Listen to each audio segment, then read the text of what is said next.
अशी बनवाल तर सगळेच तुमचं कौतुक करतील. तर त्यासाठी काय केलं, पाव किलो ढोबळ्या घेतल्या. फक्त घेताना छोट्या पाहून घ्यायच्या. त्यानंतर त्याचं देठ काढलं आणि अशा पद्धतीने कट केल्या.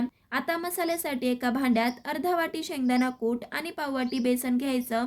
त्यानंतर त्यात अर्धा चमचा लाल तिखट, 1 चमचा गोडा मसाला, अर्धा चमचा कांदा लसूण मसाला, अर्धा चमचा काळा मसाला घातला, 1 चमचा जिरे, चवीपुरतं मीठ, पाव चमचा हळद, 2 चिमूट हिंग, 1 चमचा कुटलेले धने, चिरलेला कढीपत्ता, खूप सारी कोथिंबीर आणि मसाल्याला बाइंडिंग येण्यासाठी अर्धा पळी कच्चं तेल घातलं. घातलेलं साहित्य चांगलं मिक्स करून घ्यायचं. त्यानंतर एक एक करून सगळ्या ढोबळी मिरचींमध्ये हा मसाला भरून घ्यायचा.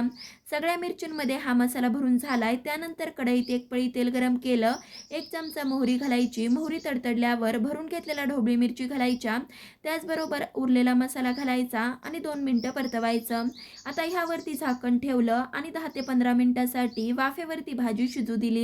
10 ते 15 मिनिटं झालेत. गॅस बंद करायचा आणि 5 मिनिटासाठी झाकण ठेवून अशीच भाजी राहू द्यायची. 5 मिनिटानंतर झाकण उघडलं की पाहू शकताय, एकही थेंब पाण्याचा वापर न करता बनवलेली, पाहूनच तोंडाला पाणी येईल अशी भरली ढोबळी तयार झाली. त्यामुळे तुम्ही ही बनवा. कशी वाटली कमेंट करून सांगा. लाईक, शेअर, सबस्क्राईबही नक्कीच करा. धन्यवाद.